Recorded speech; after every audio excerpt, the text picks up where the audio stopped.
Hey, what's up everybody? Finally got a pickups video for you guys, and this is going to be a two-part video. I'm going to show you all the video game stuff in this one, and then I've got some vintage stuff to show you guys. One thing that is just batshit fucking crazy when you think about what they used it for, man. Let alone anybody that would actually use it. So, stay tuned for the next one. Anyways, going to start out with some Genesis pickups here. Finally found some games at my swap meet. Got all these for $10. Was on loose carts. Got Cyberball, Batman Returns, and this one's actually in pretty good shape for one being out of the box.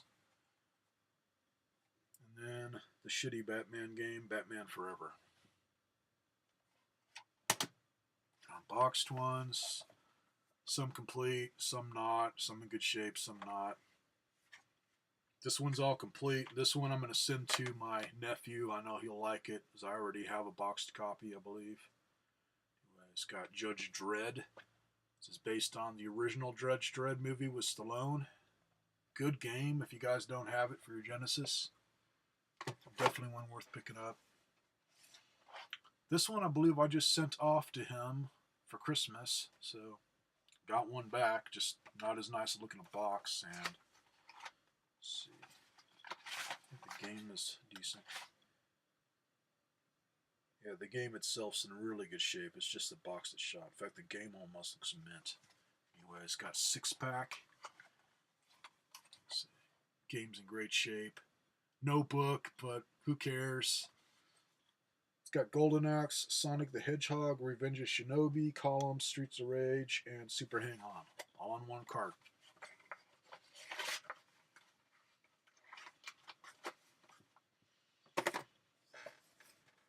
And this one, I'll either keep or to go to him.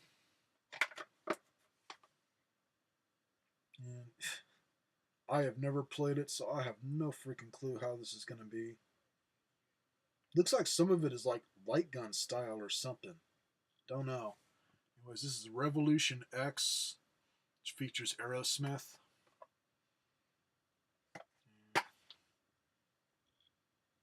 Let's take my word for it. The game cartridge looks like it's in good shape. Pretty clean looking. Just no manual.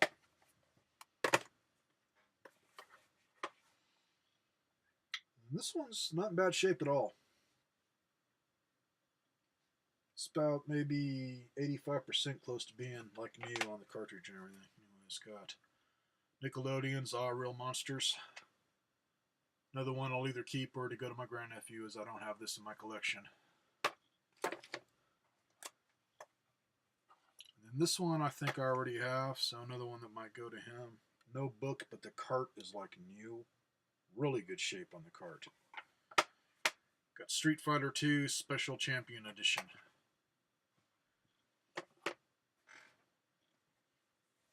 And then this one, for all you guys and gals that bitch and complain about video game stores, like our favorite being GameStop, putting goddamn sticker labels in spots where there should be no freaking label and destroying the game.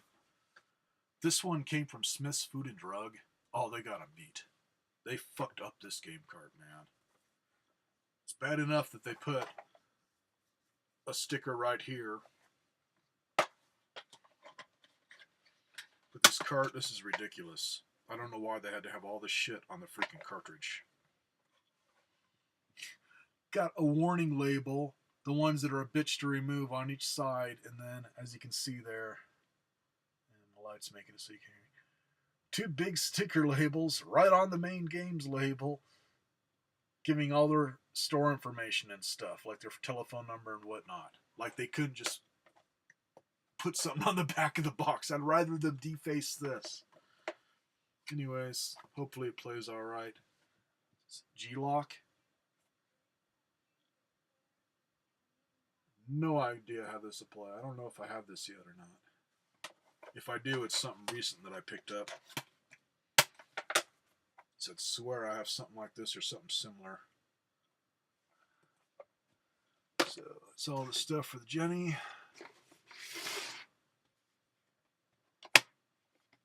couple here for the PS3.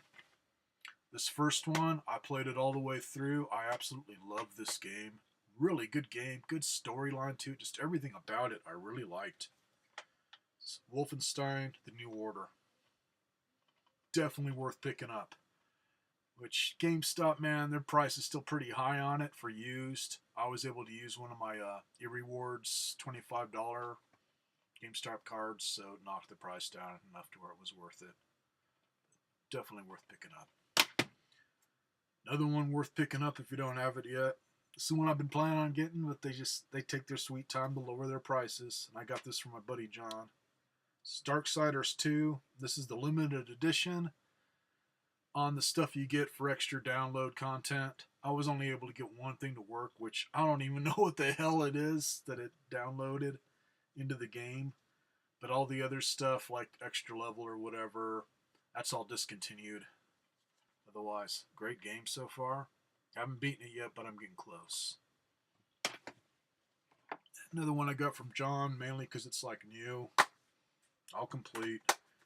Not too bad. Decent game for the Wii. Graphically, it definitely feels dated as usual on the graphics, but not bad. It's Prince of Persia: Rival Swords.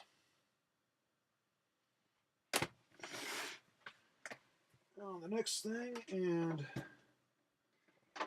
this is for the Commodore, and then I will show you guys the new system that I got in my collection now.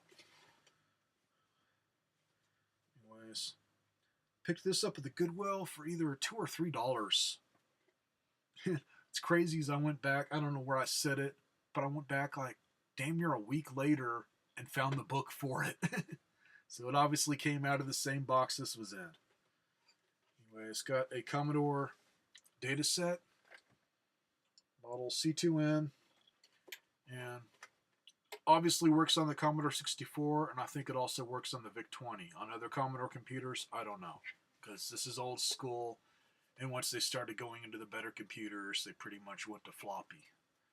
But if you don't have any of the games on floppy disk, and this is all you got, this will make you happy. It made me really happy, and I took the hard route first, and then found this out later on, naturally, where I was downloading the tape files, as they were just sound files, and converting them back into cassette tapes, and I could not get them to work. It has to do with getting that audio level just right. And I was using one where you can adjust and stuff, and I just gave up until I found somebody that had gotten one of these, put a cassette tape adapter in it, where you got the cable to plug into your car, and just used an MP3 player. And to do that, I cannot give you guys a website name for the tape files, but they were easy enough to find, and really small files. I don't even think any of them were over a megabyte, man. Real small files, because we're talking back in the early 80s. But what you do is you download those, and then there's a little program you can get where you can convert them, I believe, to either WAV or MP3. Which for me, my MP3 player plays WAV format, so I converted them all to WAV. And on the MP3 player that I have, it's one that came from Big Lots. I believe it's made by Panasonic. It's one of the little touchscreen ones. Anyways, I think I put it at about level 4 for the sound. So have that as a starting point, and then either turn it down or turn it up.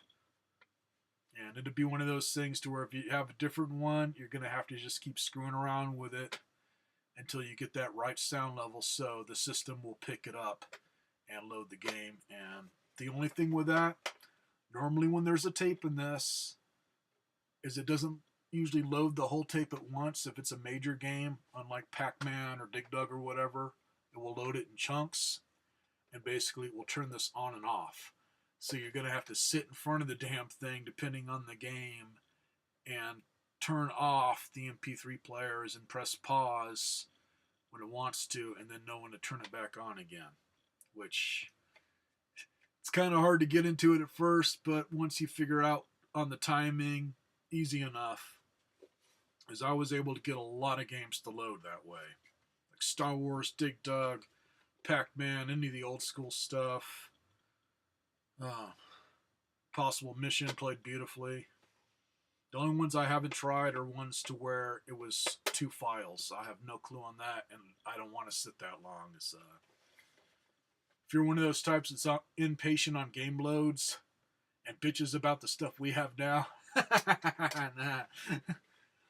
Some of the games, man, you can freaking chug a beer, eat a couple of hoagies, go to Walmart, spend the day there, come back, and it might be halfway loaded if you're lucky.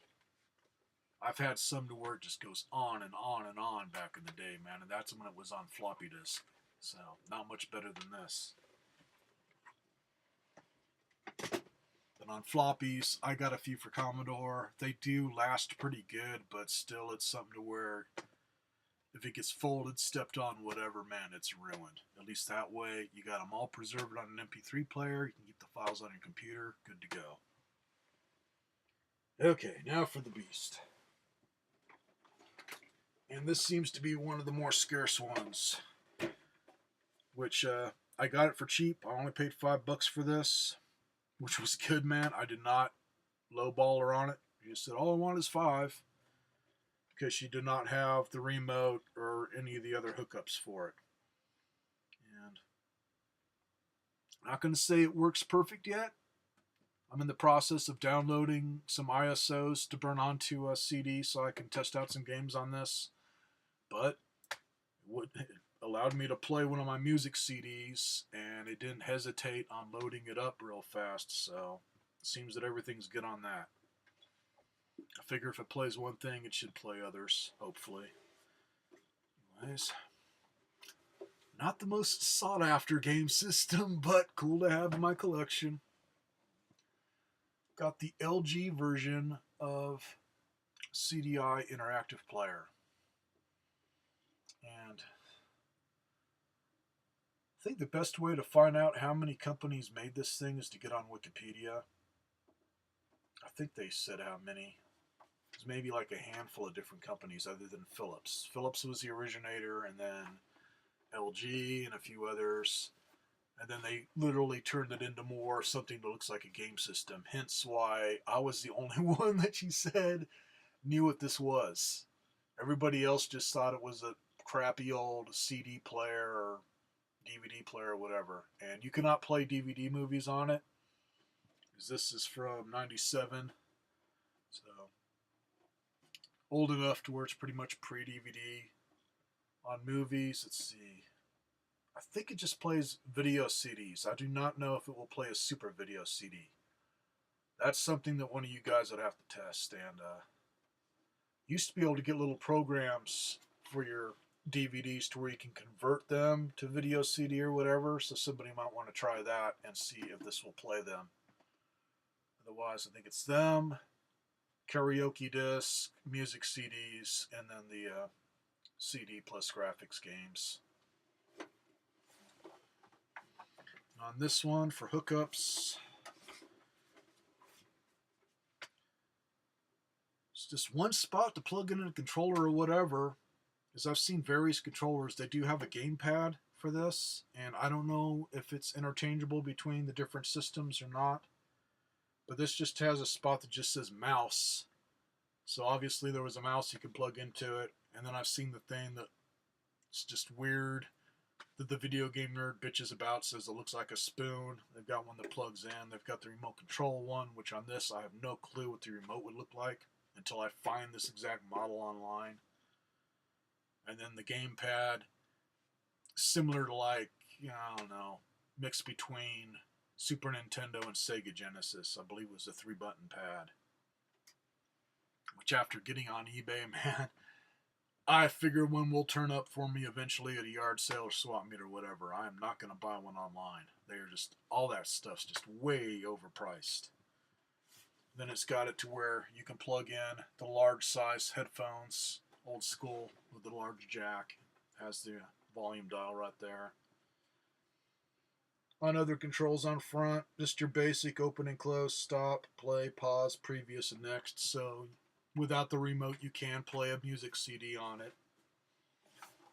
On the back of it, Which, speaking of video game nerd, he had one of the Philips brand ones that makes this look like a circus midget. That thing was huge. It was bigger than a 5200. Just huge. But one of the things that he was bitching on it about was how you hook up your controllers. I guess it was set up for 2-player, but they did it to where I guess player 2 plugs into the front of the machine and player 1 plugs into the back of it. So he was getting all pissed off having to take this big ass behemoth off the shelf in order to plug in a damn controller to the back of the system, which is just stupid. This one, no extra plug-in. What it's got on back is a hookup for an old school modem, hookup for an old school printer. I do not know what this is for. DC out plus 5 volt 30 mA. I don't know why it would need more power. And then it's got video and then audio, standard old composite.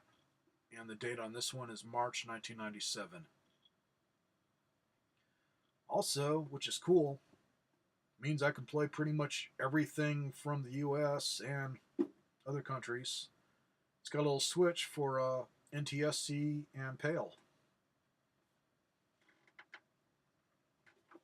So, once I get some stuff downloaded, man, I will let you guys know if it works. Because at least it loaded up the music CD as soon as I popped it in. I'm hoping it does the same thing when you stick in a game disc, that it just load up and start playing. Otherwise, all it does is show a screen and then there's like a little mouse type arrow that obviously you got to move around with a mouse or a remote or whatever. So, not bad for $5. Not something I was planning on picking up ever for the prices these go for online, but for $5, good deal. So that is it on the video game related stuff. I'll go on to the next vid where I will show something really fucked up weird that I picked up at the Goodwill, man. And I don't watch the series, but from what I've found out on getting information on it, it was something that was shown on the show Mad Men. I'm thinking they said it was either episode 10 or 11 on season 1.